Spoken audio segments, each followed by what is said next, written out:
Sir Venkatareddy గారు. నమస్తే, చెప్పండి మేడం. ఎస్ సార్, ఇక ముఖ్యంగా ఇప్పటి వరకు బెంగాల్లో కమల వికాసం అయితే స్పష్టంగా కనిపిస్తోంది. ఎప్పుడో మ్యాజిక్ ఫిగర్ కూడా దాటిస్తుంది. మరి ఈ నేపథ్యంలో ఇక్కడ సర్ అనేది చాలా ముఖ్యంగా వినిపిస్తోంది. మరి సర్ పేరుతో దాదాపు 90 లక్షల ఓట్లను తొలగించింది. ఈ నేపథ్యంలోనే బీజేపీ అధికారంలోకి కొంత కారణమవుతోంది అని అంటున్నారు. ఏమంటారు? ఇప్పుడు ఒకటి మేడం, సర్ అనేటువంటిది అర్హత లేని ఓటర్లను తొలగించడము, అర్హత గల ఓటర్లను కలపడం అనేటువంటిది రాజ్యాంగబద్ధంగా అంబేద్కర్ గారు రాసిన రాజ్యాంగబద్ధంగా సూత్రీకరణ ఉంటుంది తప్ప ఎవరంటే వాళ్ళు ఓటు ఉంటుంది, ఎక్కడి నుంచైనా రావచ్చు, ఎప్పుడైనా రావచ్చు. బంగ్లాదేశ్ నుంచి కలకత్తాలకు రావచ్చు, పశ్చిమ బెంగాల్కి రావచ్చు, వాళ్ళకు ఓట్లు ఇస్తాము, దొంగ ఓట్లు ఇస్తాము. ఒక మతాన్ని ప్రేరేపించి రోహింగాలను హైదరాబాద్ వరకు, బాలాపూర్ వరకు, చంద్రయానగుట్ట వరకు మాకు ఆ ఏరియాతో సంబంధాలు ఉన్నది కాబట్టి అక్కడ చంద్రాయన్ గుట్ట, బాలాపూర్ ఏరియా లోపల రోహింగాలు చేస్తున్నటువంటి అరాచకాల మీద మా పార్టీ అభ్యర్థి, మహేశ్వరం అభ్యర్థి శ్రీరాములు యాదవ్ గారు ఆయన మీద దాడి చేస్తున్నారు. వాళ్ళు ఆయన పోలీస్ కంప్లైంట్ ఇచ్చినారు. ఇదా దేశం? ఈ దేశం ఒక్కటి. కాంగ్రెస్కు అర్థం కావాల్సింది ఏంటంటే ఈ దేశం ఒక్కటి, దేశ రక్షణ ఒక్కటి, దేశ సమగ్రత ఒకటి, దేశంలో ఒకే చట్టం ఉంటుంది. ఒక మతం కాదు, అన్ని మతాలు ఉండొచ్చు. కాబట్టి ఒక ఎన్నిక, ఇవి అర్థమే కాలేదు వాళ్ళకి. ఇంకా అవి కాకుండానే వాళ్ళు అట్లా గెలిచినారు, వీళ్ళు ఇట్లా గెలిచినారు అంటే వచ్చిన తీర్పులను అవమానించడం. ప్రజాస్వామ్యములో ప్రజలు ఇచ్చిన తీర్పు చాలా గొప్పది. ఆ తీర్పులను అవమానించడం అనేటువంటిది కాంగ్రెస్ ప్రతిసారి చేస్తున్నటువంటిదే కదా. మూడవసారి గౌరవ ప్రధానమంత్రి గారు మోదీ గారు అయిన తర్వాత వరుసపెట్టి ఢిల్లీ నుంచి మొదలుపెట్టి హర్యానా నుంచి, మహారాష్ట్ర నుంచి, బీహార్ నుంచి ఇప్పుడు 5 రాష్ట్రాల లోపల మేము పెద్దగా ఊహించింది ఏం లేదు. మేము ప్రత్యామ్నాయ రాజకీయ శక్తి కేరళని మాకు అట్లాంటి మాకు ఎక్కడ బలహీనతలు ఉన్నాయో మాకు తెలుసు. అది తప్ప మిగతా అన్నిట్లో కూడా ఇలా భారతీయ జనతా పార్టీ ఏదైతే కోరుకుంటుందో, మీరు బెంగాల్లో మామూలు విజయం కాదు కదా అది. బెంగాల్లో మరి మీరు ఇండి గ్రూపులో ఉందా ఆమె, లేదా? లేకపోతే ఇండి గ్రూపులో ఉంటే రాహుల్ గాంధీ గారు బెంగాల్ ప్రచారంలో ఏం మాట్లాడినాడు మేడం? టీఎంసీ బీజేపీ ఒకటి అన్నాడు, కేరళలో ఏమన్నాడు? సిపిఎం బీజేపీ ఒకటి అన్నాడు. ఇదానండి భావి భారత ప్రధాని కావలసినటువంటి వ్యక్తి మాట్లాడేటువంటి మాటలు ఇవా వాళ్ళకి? ప్రజలు అర్థం చేసుకున్నది ఏందనేటువంటిది. ఇవాళ తమిళనాడుకు వచ్చేటప్పటికి మేము బ్రహ్మాండంగా అస్సాంలో గెలిచినాము. అస్సాంలో మాకు కాంగ్రెస్కి కదా ఎందుకో గెలలేకపోయినారు. పుదుచ్చేరిలో మేము బలహీనంగా ఉన్నాము అంటే వాళ్ళు అంటున్నారు మేము గెలిచాము మళ్ళొకసారి. ఇప్పుడు బెంగాల్లో గెలిచి చూపించాము. మొత్తం ఎన్నికలు 5 ఎన్నికల లోపల బెంగాల్ టార్గెట్. బెంగాల్లో ఒక్క రాష్ట్రంలో గెలిస్తే 5 రాష్ట్రాల్లో మేము గెలిచినట్టే లెక్క. మామూలు విజయం కాదు, మామూలు సీట్లు కాదు ఇవాళ మాకు వచ్చినటువంటివి. కాబట్టి ఒక అరాచక పాలన, ఒక ఆధిపత్య పాలన, అణిచివేత పాలన ఆమె చేసినటువంటిది. పోలీస్ స్టేషన్లో కంప్లైంట్ ఇవ్వడానికి వెళ్తే అక్కడ ఉండేటువంటి టీఎంసీ కార్యకర్త సర్టిఫై చేస్తేనే ఇవ్వాలి. తెలంగాణలో ఉన్నదని అనలేదు, అట్లా రేవంత్ రెడ్డి గారి పాలన జరుగుతుందని నేనేం అనడం లేదు. బట్ అటువంటి అరాచక పాలన చేస్తున్నటువంటి మమత గారికి సరైన జవాబు చెప్పడం జరిగినటువంటిది బెంగాల్ ప్రజలు అనేటువంటిది ఒకటి. రెండవది సర్ గురించి మాట్లాడుతున్నారు. ఎక్కడైంది సర్? జరగాలి కదా. ఎవరున్నారు, ఎవరు దొంగ ఓటర్లు ఉన్నారు? ఎందుకు కాంగ్రెస్ పార్టీ ఒక మతపరమైనటువంటి ఓటర్లని మభ్యపెట్టడానికి, మద్దతు తీసుకోవడానికి ప్రయత్నం చేస్తుంది? ప్రజలు ఇప్పుడు జరిగింది ఏంది? బెంగాల్ బార్డర్లో ప్రజలంతా కూడా కన్సాలిడేట్ అయినారు. బీజేపీకి దేశం ముఖ్యము, అభివృద్ధి తర్వాత సంగతి, ఎవరి సంక్షేమ కార్యక్రమాల తర్వాత సంగతి. ఈ దేశం ఒక్కటిగా ఉండాలా లేదా? అది ఉంటే అభివృద్ధి, అది ఉంటే ప్రజలు, అది ఉంటే సంక్షేమం. ఈ కోణంలో భారతీయ జనతా పార్టీని మద్దతు ఇవ్వడం అనేది జరిగింది. ఇక తమిళనాడుకు వస్తే మా సీట్లను తగ్గలే. ఏడీఎంకే మాకు 2వ ప్లేస్లో ఉన్నాం మేము.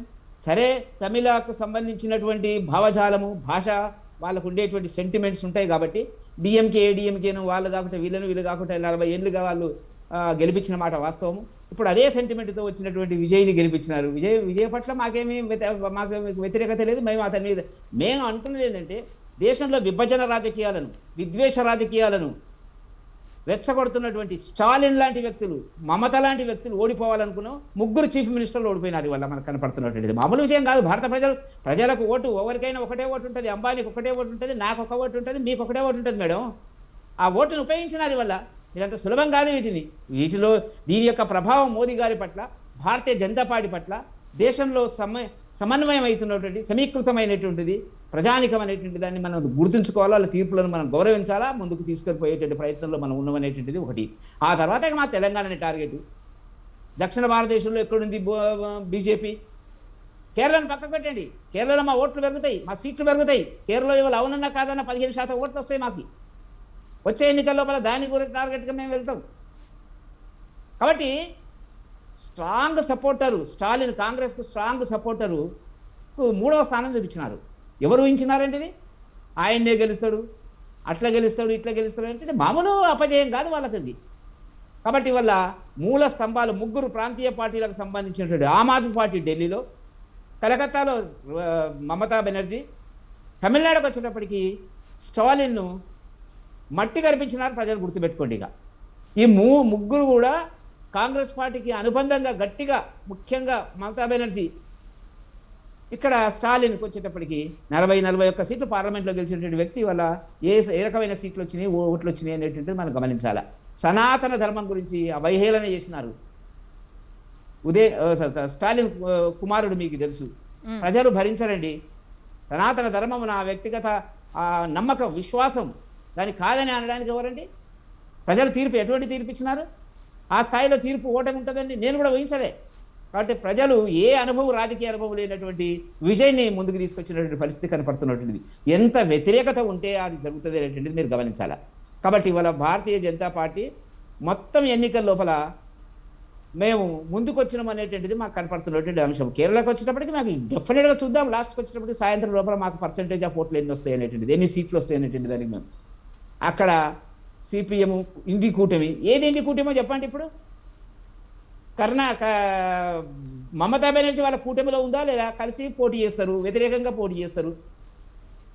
మేము అట్లా చేయలేదు కదా. మాతో కలిసి వచ్చేటువంటి ఏ పార్టీని కూడా మేము పక్కకు పెట్టలేదు. సీట్ల పంపిణీలో మేము అక్కడక్కడ మహారాష్ట్రలో కానీ ఆంధ్రప్రదేశ్లో కానీ సీట్ల పంపిణీ సమన్వయం చేసుకొని పోయినాము.